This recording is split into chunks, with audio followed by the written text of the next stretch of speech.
ধর্ম নিয়ে কটূক্তির অভিযোগে শ্রমিককে পিটিয়ে হত্যা, র‍্যাব ১৪ ময়মনসিংহ কর্তৃক ৭ জন গ্রেপ্তার। ভিকটিম দিবুচন্দ্র দাস ২৮, পিতা রবিলাল দাস, সাং মোকাম মিয়াকান্দা থানা, তারাকান্দা জেলা, ময়মনসিংহ। তিনি ভালুকা থানার ডুবুলিয়া পায়োনিয়ার নিট ফ্যাক্টরি শ্রমিক। নতুন এবং ফিরে আসা গ্রাহকদের জন্য নগদে চলছে ক্যাশব্যাক সহ প্রতিদিন হাজারো উপহার জেতার সুযোগ। হবে আশা আর ফেরা, সারপ্রাইজ সেরা।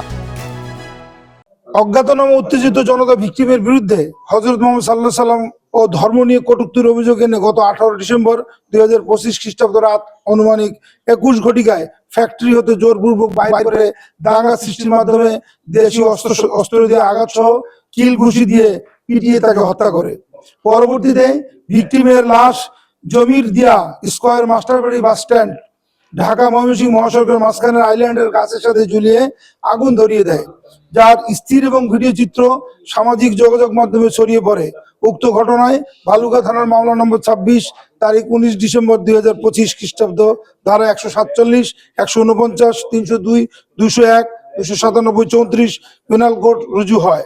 সিপিএসসি র‍্যাব ১৪ ময়মনসিংহের আভিযানিক দল ঘটনার ভিডিও বিশ্লেষণ ও স্থানীয়ভাবে তথ্য সংগ্রহ ও যাচাইপূর্বক বর্ণিত ঘটনার সাথে জড়িত থাকার অভিযোগে অদ্য ২০ ডিসেম্বর ২০২৫ খ্রিস্টাব্দ আনুমানিক রাত ৩ ঘটিকায় ময়মনসিংহ জেলার ভালুকা থানাধীন স্কয়ার মাস্টারবাড়ি এলাকায় অভিযান পরিচালনা করে অভিযুক্ত ১ মোহাম্মদ লিমন সরকার, মোহাম্মদ তারেক হোসেন, মোহাম্মদ মানিক মিয়া, মোহাম্মদ ইরশাদ আলী, নিজুমউদ্দিন, আলমগীর হোসেন, মোহাম্মদ মিরাজ হোসেন আকন সহ মোট ৭ জনকে গ্রেপ্তার করতে সক্ষম হয়। পরবর্তী আইনানুগ ব্যবস্থা প্রক্রিয়াধীন রয়েছে। ফ্লোর ইনচার্জ এবং ওখানকার ম্যানেজারকে আমরা অ্যারেস্ট করেছি, কারণ ঘটনা সূত্রপাত হয় ৪টার সময় এবং এই ফ্যাক্টরির ফ্লোর ইনচার্জ তাকে ইস্তফা দিতে বাধ্য করে এবং ইস্তফা দেওয়ার পরে উত্তেজিত জনতার কাছে সে হ্যান্ডওভার করে দেয়। পুলিশের কাছে কেন হ্যান্ডওভার করেনি এবং তার নিরাপত্তা কেন নিশ্চিত করেনি, সেজন্য সংশ্লিষ্ট কর্তৃপক্ষ যে পায়োনিয়ার নিট ফ্যাক্টরির ২ জন এমপ্লয়িকে আমরা অ্যারেস্ট করেছি। এই ৭ জনের ভিতরে ২ জন এমপ্লয়ি আছে।